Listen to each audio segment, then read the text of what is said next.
Dings der Boomster.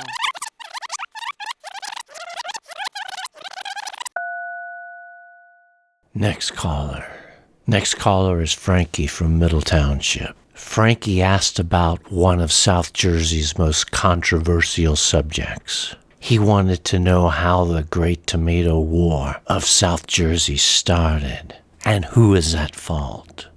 In all of the history of New Jersey, nothing has shaped the South End quite like this one event that happened in the 70s. The good folks of New Jersey, God's chosen people, in a valiant effort to separate right from wrong and good from evil, darn near started a civil war.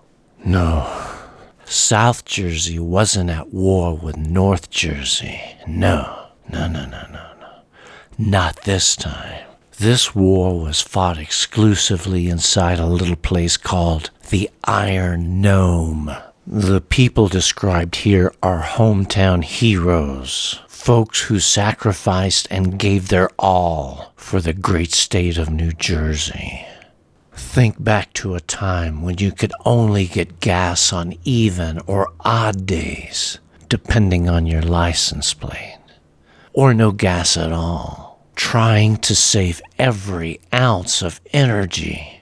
If you turned a light on in a room, you couldn't get 10 feet without somebody coming along and turning it off. Families were torn apart. Folks hoisted signs that read no gas, bumper stickers that read gas, grass, or you don't want to know. Good folks driving 1973 Ford Pinto station wagons with simulated wood trim, standing up proud, waiting in line hours for gas, pushing the car the last mile to save a buck. When Bruce Springsteen said, "We don't have to drive it, we can park it out and back," he was speaking from the heart.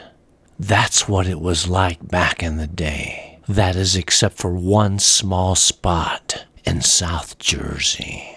The Iron Gnome was an oasis. If you put in a hard day's work and still had it in you, you could put on your snake boots and go honky-tonkin' and fill up your tank with bootleg gasoline from Brooklyn.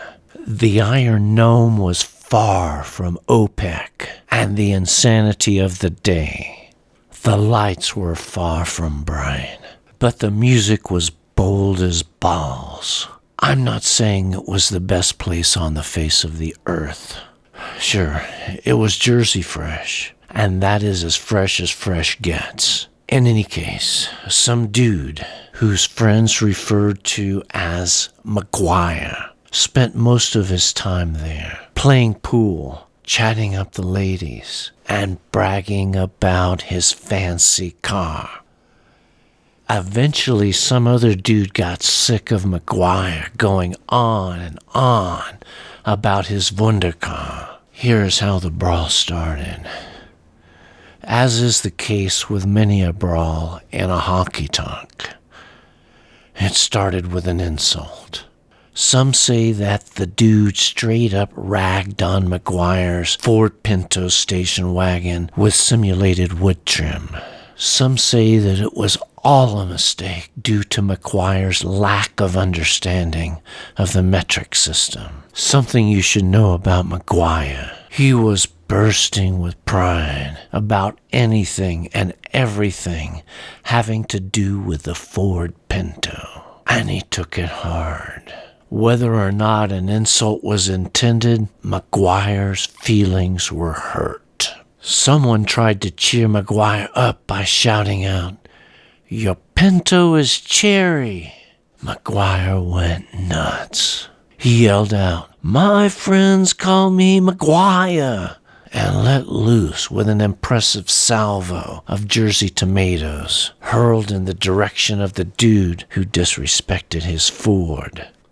The dude must have not been from Jersey, because he jumped up and tried to catch one of the tomatoes with his teeth and went down like a sack of cheese. The dude was unharmed and held up a thumb in a show of defiance. However, his face was looking like a pizza pie. The dude got back up and yelled at McGuire, "I ain't your friend, you so-and-so," and struck back with a couple of medium-sized tomatoes. Just like a baseball, the Jersey tomato fits perfectly into your hand. It's most folks' first choice for accuracy and knockdown power.